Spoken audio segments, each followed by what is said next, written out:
Jemaat yang diberkati Tuhan Yesus, Shalom. Sesungguhnya kita semua datang ke gereja bukan soal kita mendengar firman saja, tetapi kita datang untuk juga berdoa. Berdoa bukan bagi diri kita pribadi saja, tetapi berdoa bagi keluarga kita, berdoa bagi orang-orang terdekat kita, berdoa bagi gereja ini dan persekutuan kita. Kita tentu tidak asing lagi dengan lagu baca kitab suci doa tiap hari. Baca kitab suci doa tiap hari. Kalau mau tunggu, saudara yang terkasih, tiap hari itu pagi, siang, malam. Bisa jadi setiap jam. Biasanya kalau orang lagi susah dan menderita itu bukan doa tiap hari, saudara. Tiap menit orang berdoa. Tapi kalau lagi senang belum tentu ya saudara-saudara. Belum tentu tiap hari, kadang-kadang sebulan sekali atau setahun sekali masuk gereja dan berdoa. 1 Tawarik 17 ayat 16 sampai 27 ini merupakan respons iman Raja Daud ketika mendengar firman yang disampaikan Tuhan melalui Nabi Natan terhadap kerinduannya untuk membangun bait Allah, tetapi ditolak, saudara. Tetapi ada sesuatu yang lain yang berbeda maksud Tuhan. Tetapi Tuhan menjanjikan bahwa Ia akan membangkitkan keturunan dan mengokohkan kerajaan Daud. Kadang-kadang kita meminta, ingin melakukan ini, tetapi Tuhan menentukan lain. Kita melakukan yang lain di hidup ini. Kita semua sebagai orang percaya dapat belajar dari doa Daud ini, saudara yang terkasih. Karena Daud menyadari bahwa dirinya itu paling terbatas di hadapan Allah. Siapakah dia? Siapakah keluarganya sehingga Tuhan membawa dia sampai sedemikian ini? Siapakah kita sampai Tuhan memberi kesempatan sampai detik ini kita boleh masuk ke gereja dan mau berdoa kepadanya? Hal ini hendak menegaskan bagi kita semua bahwa Tuhan itu lebih mengenal kita, lebih daripada diri kita sendiri. Tuhan tahu kelemahan dan keterbatasan kita. Hanya Tuhanlah yang penuh kasih. Dia sang pembebas dan sanggup melakukan perkara besar dan memberitahukan perkara besar itu dalam hidup kita, dalam keluarga kita. Saudara-saudara yang terkasih, kalau kita bicara tentang perkara besar, kita bicara tentang doa, keyakinan orang percaya, kita bicara tentang juga janji Tuhan. Kenapa kita berdoa? Kenapa kita meyakini kasihnya? Karena kita tahu kita hidup di dalam janji Tuhan yang kudus.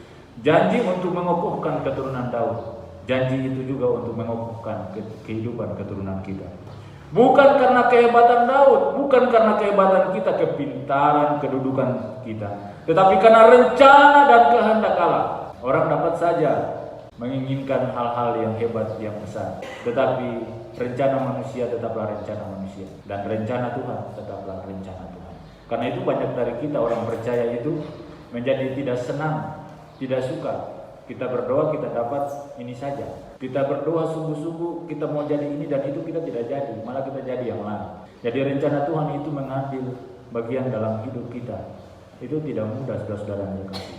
Daud bersyukur kepada Tuhan yang memberkati keluarganya. Keluarga yang terbatas, keluarga yang kadang-kadang berlaku tidak benar, keluarga yang terkadang menyusahkan orang lain, keluarga-keluarga yang terkadang tidak menjadikan dirinya menjadi berkat besar, padahal Tuhan sudah memberikan berkat-berkat dalam hidup kita. Saudara-saudara yang terkasih, kalau kita bicara tentang raja itu kan kedudukan yang besar sekali. Terkadang jabatan dan kekuasaan itu menjadikan seseorang sombong dan angkuh, saudara-saudara. Padahal itu semua berasal dari kasih dan kemurahan Allah yang terjadi di hidup ini. Kadang-kadang kita masih kuat, itu Tuhan itu di nomor 2, saudara yang terkasih. Pekerjaan, jabatan, uang, kekayaan dan lainnya adalah yang paling utama. Tetapi setelah jatuh dan tidak berdaya, terus berteriak-teriak minta Tuhan tolong. Tetapi waktu masih senang, saudara, kita lupa.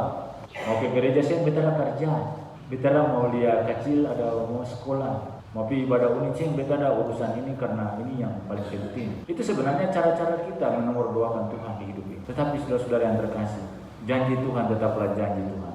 Tuhan berjanji dan menggenapinya. Berbeda dengan kita, saudara-saudara. Waktu hidup sederhana berjanji untuk hidup penuh kasih. Jadi orang-orang hidup sederhana itu kan hidup itu penuh kasih sekali, setia, saling menolong, apalagi berkorban. Dulu-dulu saudara-saudara yang terkasih, dulu sekali. Waktu kerja gereja, kalau pembangunan gereja pastori, kecil besar tua muda orang-orang yang berguna pun datang membangun. Saudara pernah lihat ya dulu zaman dulu, semuanya datang. Tetapi sekarang ini pertimbangan ekonomi banyak. Sekarang ini, sehingga kita kalau batu pasana lah, batu makan apa lah ya, kan begitu. Tapi kita tidak tahu dulu, apakah dong bilang bahwa orang-orang tua dulu bilang katong makan apa lah, itu tidak tahu itu. Ya. Tetapi Tuhan itu melakukan perkara-perkara besar di hidup kita itu bukan seperti apa yang keluar dari mulut kita. Kita berjanji untuk setia, menolong dan lain-lain. Tapi setelah kita berkelebihan, saudara, mulai pakai perhitungan untung rugi. Bahkan untuk pelayanan persekutuan gereja pun terkadang orang dapat melakukan hal yang sama, saudara. Itu tidak bisa tidak. Kita dapat belajar saja dari diri kita. Apakah kita pernah melakukan keluhan-keluhan seperti yang kita katakan tadi? Melalui doa syukur Daud kita disadarkan untuk terus membangun relasi dengan Tuhan dan berkomitmen untuk menjadikan Tuhan sebagai pelindung satu-satunya. Sehingga rencana, karya, dan berkat Allah terjadi di hidup kita. Saudara yang terkasih, kalau orang percaya ini berdoa minta Tuhan tolong, tapi kalau sakit dia ingin cepat sembuh, dia cari Tuhan lah, ada kalanya begitu. Cari yang cepat, tiup-tiup cepat, apa-apa cepat, ada yang begitu saudara yang terkasih. Apakah kita juga adalah orang-orang yang terlibat di sana? Sekali lagi Mazmur 25 ayat 14 bilang begini, Tuhan bergaul karib dengan orang yang takut akan Dia, dan perjanjiannya diberitahukan kepada mereka. Perjanjian Tuhan itu diberitahukan kepada kita. Dalam kelemahan kita, dalam keterbatasan kita, bahkan dalam ketidaksenangan orang lain terhadap kita, kebencian orang lain terhadap kita pun, Tuhan memberitahukan. Melalui siapa saudara? Melalui berkat-berkat yang nyata di hidup kita. Itu sederhana sekali. Banyak orang percaya yang kehidupan setiap harinya itu saudara tidak sesuai dengan doa-doa. Berdoa untuk mengasihi tapi benci itu jalan terus. Padahal setiap hari berdoa mengasihi ini, bencinya jalan terus. Berdoa untuk setia di jalan Tuhan, tapi malas ke gereja. Kan mau setia, malas. Berdoa untuk mendapatkan pekerjaan, tetapi setelah dapat, saudara yang terkasih, kita cuma kasih nasar syukur, sukses saja. Setelah itu kita lupa bahwa semuanya berasal daripada Tuhan. Berdoa untuk perlindungan Tuhan bagi keluarga, tetapi menghancurkan keluarga dan persekutuannya kita hancurkan sendiri. Apalagi tentang berkat. Kita berdoa untuk berkat Tuhan mengalir dalam kehidupan keluarga kita. Tapi hidupnya itu, saudara, kadang-kadang tidak menjadi orang yang berbagi. Ataupun kalau berbagi, kita melakukannya itu dengan terpaksa. Pembicaraan-pembicaraan seperti orang yang tidak diberkati. Padahal kita ada ini, saudara-saudara. Kita bilang makan apalah, kita bilang segala macam. Tapi kita tidak bilang bahwa napas ini berasal dari mana. Tapi kalau Tuhan ambil napas kita sekarang ini, saudara, kita tidak akan bisa bicara makan apalagi. Dan dapat kerja apalagi, tidak. Kita tidak akan bisa memberi lagi. Jadi kalau kesempatan Tuhan kasih untuk kita memberi, untuk kita bekerja, untuk kita berjuang, untuk kita berkorban bagi apapun di hidup ini, tapi untuk kebaikan saja, maka harus lakukan. Karena kalau putus napas, susah bisa membantu lagi, saudara. Kalau habis napas, susah bisa datang kerja gereja lagi, kerja pastori lagi, susah bisa. Kita tidak punya kesempatan untuk berbuat baik dan memuliakan Allah, itu tidak ada lagi. Jadi ada masih napas sisa-sisa ini, saudara yang terkasih, maka lakukanlah sesuai yang Tuhan inginkan di hidup kita. Sebagai pelayan, sebagai umat Tuhan, kita harus bertemu dengan Tuhan kita setiap hari. Kita akan melihat dan memandang Tuhan melalui keluarga kita yang dilindungi, diberkati, dengan keyakinan bahwa kuasa Allah dalam Yesus Kristus yang akan memutuskan belenggu-belenggu yang menyengsarakan kita. Dia akan melepaskan dan menggantikannya dengan sukacita, saudara. Tetapi satu hal yang penting yang mesti dilakukan di hidup ini adalah hidup kita harus berkenan di mata Tuhan. Saat kita bertelut dan berdoa, saat kita berbicara, saat kita membangun relasi dengan sesama, saat keluarga-keluarga diberkati, hidup kita harus tetap berkenan di hadapan Tuhan. Janji Tuhan tidak pernah berubah, saudara-saudara. Percayalah, hari ini pun keluarga-keluarga kita diberkati. Aminkan ini, saudara. Hari ini Filipi 4 ayat 11 bilang, Allah akan memenuhi segala keperluanmu menurut kekayaan dan kemuliaannya di dalam Kristus. Allah akan memenuhinya. Tetapi Tuhan mau kita berjuang, karena pemenuhan kasih dan kemurahan Allah bukan terjadi kepada orang-orang yang malas berjuang, tetapi pemenuhan kasih dan kemurahan Allah, berkat-berkatnya terjadi kepada orang-orang yang mau berjuang sungguh-sungguh di jalan Tuhan. Keluarga-keluarga itu, kita itu saudara sekalian, sekarang ini sedang dibangun dan dikokohkan di dalam Kristus.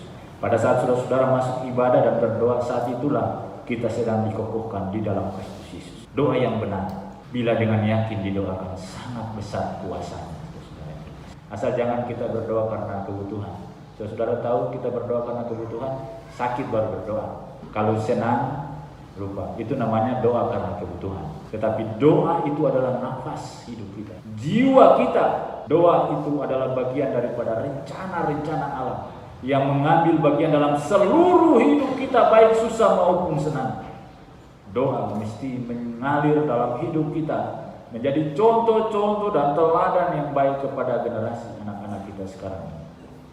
Doa sarana kita berjumpa dengan Tuhan satu-satunya di hidup ini. Saudara yang terkasih, jangan pernah berhenti berdoa, karena doa dapat mengubah segala sesuatu. Pasti saudara, tidak mungkin tidak. Saudara pernah merasa karena doa saudara diubah, anak-anak saudara berubah, suami berubah, istri berubah, anak-anak mendapat pekerjaan, apapun yang kita kerjakan meskipun pelan-pelan, kita sedang diberkati.